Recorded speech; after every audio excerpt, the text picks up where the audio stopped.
সুপ্রিয় দর্শক, বাংলাদেশের ইতিহাসে সবথেকে বেশি সময় ধরে ক্ষমতায় থাকা প্রধানমন্ত্রী হলেন শেখ হাসিনা। তবে আমরা অনেকেই এখনো জানি না সাবেক প্রধানমন্ত্রী শেখ হাসিনা কিভাবে প্রধানমন্ত্রী হলো। আজকের এই ভিডিওতে আপনারা প্রধানমন্ত্রী শেখ হাসিনা সম্পর্কে এমন কিছু তথ্য জানবেন যেটা আপনারা আগে কখনো শোনেননি। শেখ হাসিনা সম্পর্কে অজানা তথ্য জানতে ভিডিওটি না টেনে শেষ পর্যন্ত দেখতে থাকুন। সাবেক প্রধানমন্ত্রী শেখ হাসিনা জন্মগ্রহণ করেছিল 1947 সালে। সেই হিসেবে বর্তমানে তার বয়স হচ্ছে 77 বছর, আর তার জন্মস্থান হচ্ছে গোপালগঞ্জের টুঙ্গিপাড়ায়। স্বাধীন বাংলাদেশের স্থপতি বঙ্গবন্ধু শেখ মুজিবুর রহমান ও বেগম ফজিলাতুন্নেসা মুজিবের বড় সন্তান হচ্ছে শেখ হাসিনা। শেখ হাসিনা ছাড়াও তার আরও 4 জন ভাই বোন রয়েছে। শেখ হাসিনার বোনের নাম হচ্ছে শেখ রেহেনা এবং বাকি 3 ভাইয়ের নাম হচ্ছে শেখ কামাল, শেখ জামাল ও শেখ রাসেল। শেখ হাসিনার বয়স যখন 7 বছর তখন 1954 সালে শেখ হাসিনা তার পরিবারের সঙ্গে ঢাকায় প্রথম বসবাস করতে শুরু করেন। পরবর্তীতে মিন্টু রোডের সরকারি বাসভবনে বসবাস করতে শুরু করেন।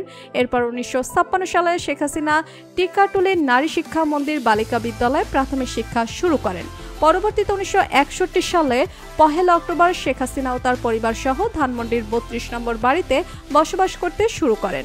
1962 সালে শেখ হাসিনা যখন স্কুলে পড়াশোনা করে তখন তিনি স্কুলের ছাত্রী হওয়া সত্ত্বেও আইয়ুব বিরোধী আন্দোলনে যোগদান করেছিলেন এবং তিনি আজিমপুর বালিকা উচ্চ বিদ্যালয় থেকে তার নেতৃত্বে মিছিল বের করেছিল।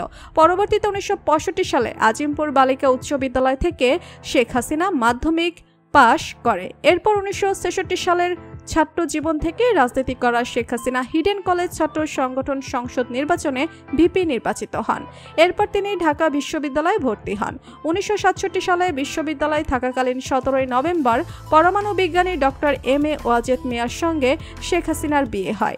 এরপর 1973 সালে সাবেক প্রধানমন্ত্রী শেখ হাসিনা ঢাকা বিশ্ববিদ্যালয়ের বাংলা বিভাগ থেকে অনার্স শেষ করে 1975 সালের 15 আগস্ট যখন বঙ্গবন্ধুর সপরিবারে হত্যা করা হয়েছিল তখন শেখ হাসিনা ও শেখ রেহানা দেশের বাহিরে ছিল, যার কারণে তখন তারা প্রাণে বেঁচে গিয়েছিল।